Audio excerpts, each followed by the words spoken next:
오늘은 안미연 변호사님 함께하겠습니다. 안녕하세요. 안녕하세요. 안미연 변호사입니다. 네, 준비된 사연 만나보고 자세한 상담 진행해 볼게요.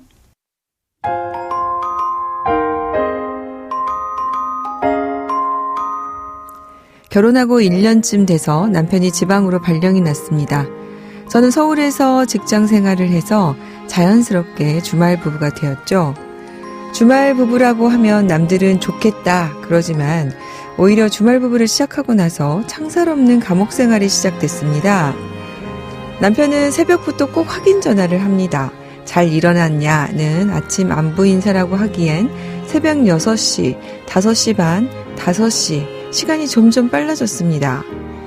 제가 회식이라도 하게 되면 주위 사람들에게 민망할 정도로 영상통화가 많이 옵니다.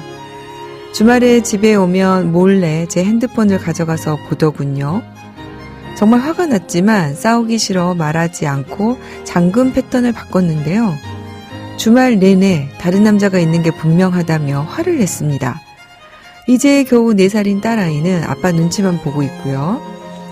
남편은 저에 대한 집착만 심하지 이상하다 싶을 정도로 아이와 가정일엔 관심이 없는 사람입니다.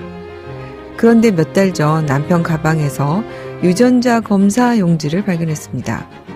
남편이 딸과 친자 확인 검사를 한 겁니다. 기가 막혔습니다.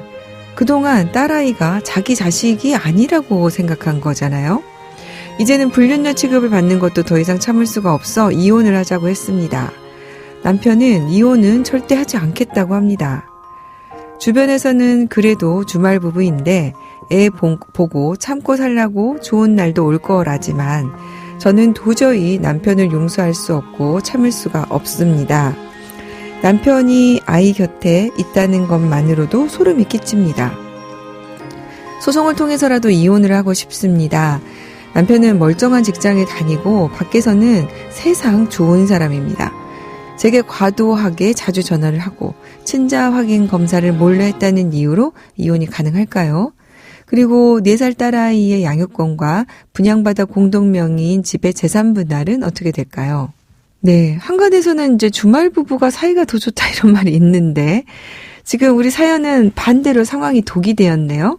자주 전화를 하고 핸드폰을 몰래 보는 남편의 행동, 이거 이제 의처증으로 좀 볼 수 있지 않을까 싶은데요. 안 변호사님 어떻게 생각하십니까? 사실 의처증, 의부증 이런 증상들은 배우자가 성적으로 부정한 행동을 해서 내가 피해를 입고 있다라는 점을 느끼는 상태를 의미하는데 대부분의 정상적인 사람들이면 이제 배우자를 의심하다가도 아니라는 증거가 확실하면 이걸 믿는데 의처증이나 의부증 환자의 경우에는 망상에 이미 빠져 계시기 때문에 증거를 봐도 의심을 거두지 못하고 확실한 증거를 보면 오히려 더 그 이상의 증거를 찾으려고 이제 많이 노력을 하십니다. 네. 자주 전화하고 이제 핸드폰 몰래 보고 하는 행동 또한 이제 의처증에 당연히 수반되는 정황들이긴 한데 사연에서 이제 결정적인 의처증을 확신할 수 있는 사정은 사연자 몰래 이제 자녀의 유전자 검사를 했다는 점이거든요. 네. 만약에 뭐 사연에는 나타나진 않지만 사연자를 의심할 만한 다른 어떤 사실관계가 전제되지 않았음에도 불구하고 단순히 주말 부부로서 멀리 떨어져 있다라는 상황만을 가지고 슬아의 자녀가 내 자녀가 아닐 수도 있다라는 망상에 빠져서 유전자 검사를 진행을 했고요. 그리고 아이가 자신의 자녀임을 이미 알았잖아요. 근데 네. 그럼에도 불구하고 계속 전화하고 휴대전화 이제 감시를 멈추지 않은 남편의 행동은 당연히 의처증에 해당할 소지가 매우 큽니다. 이게 이제 병적인 증세로 의처증 진단은 나오지 않더라도 그러니까 넓게 봐서 우리가 문제 삼을 수 있는 의처증 범위라고 볼 수 있을 것 같은데요. 딸과의 친자 확인 검사를 했다는 거는 아내가 굉장히 배신감을 느낄 것 같아요. 충분히 이해가 될 만한데 이 정도의 내용으로 이혼 사유가 될 수 있을 것 같죠? 의처증이 이제 문제되는 게 의심하는 데서 그치지 않고 그 증세가 심각해지면서 폭행을 저지르거나 뭐 가정폭력, 심각하게는 상해나 살인과 같은 강력범죄까지도 저지르기도 합니다. 그래서 의처증으로 인해 폭언, 폭행 등 가정폭력이 자행되는 경우라면 민법 제840조 3호 배우자 또는 그 직계 존속으로부터 심히 부당한 대우를 받았을 때라는 재판상 이혼 사유를 구성하기 때문에 당연히 이혼 사유가 되고요. 네. 문제는 이와 같은 극단적인 경우까지는 초래되지 않은 경우가 되는데 의처증은 사실 치료받아야 될 질병이거든요. 네. 근데 판례는 질병의 원인이 돼서 갈등이 되었던 그 부부 그 혼인 파탄 사유에 있어서 부부 일방이 정신병적 증세를 보여서 혼인 관계를 유지하는데 어려움이 있더라도 그 증상이 가벼운 정도에 그치거나 회복이 가능한 때에는 상대 배우자는 그 병의 치료를 위해서 함께 노력해야 될 의무가 있다라고 보고 있기 때문에 의처증이라는 사정만으로 재판상 이혼에 이르기 위해서는 그 증상이 매우 심각하다는 점. 그런데도 상대방이 이것을 인정하지 않고 치료를 받으려 하지 않는다. 내지는 치료가 어렵거나 개선 가능성이 전혀 없다. 라는 점이 좀 충분히 소명이 돼야 됩니다. 네. 그래서 배우자의 의심으로 인해서 지속적으로 정신적, 육체적 고통을 겪어오면서 더 이상 혼인관계를 유지할 수 없을 정도로 인정이 되면 이제 민법 제840조 제6호의 재판상 이혼 사유를 구성하는 거죠. 그럼 안 변호사님 말씀 들으니까 이게 이제 이혼 소송할 때 좀 이걸 잘 입증을 해야 되는구나라는 생각이 드는데요. 지금 사연자분은 남편이 이혼을 해주지 않는다고 하고 있어서 문제예요. 그래서 지금 소송을 제기하겠다고 하는데 어떤 점을 좀 주의해서 입증을 하도록 노력을 해야 될까요? 이게 사연에도 나오지만 남편은 뭐 멀쩡한 직장에 다니고 밖에서는 세상 좋은 사람이라고 사연에서 말씀을 주셨는데요. 네. 의처증, 의부증은 실제적으로 외부적으로는 잘 모르세요. 그래서 내부 집안에서 발생하는 일들을 다 증거화를 하셔야 되는데 일단 사연에서 유전자 검사지 일단 보셨으면 이거 사진 찍어 놓으셔야 되고 당연히. 네. 그리고 남편이 영상통화를 하거나 전화통화를 할 때 의심하는 내용의 발언을 하잖아요. 그래서 그런 부분들은 당연히 녹음을 하셔야 되고 그리고 계속해서 이제 전화 시도해온 기록들 이제 보기도 싫다, 나 통화 목록 보기도 싫어하고서 삭제하시는 분들이 있는데 안 됩니다.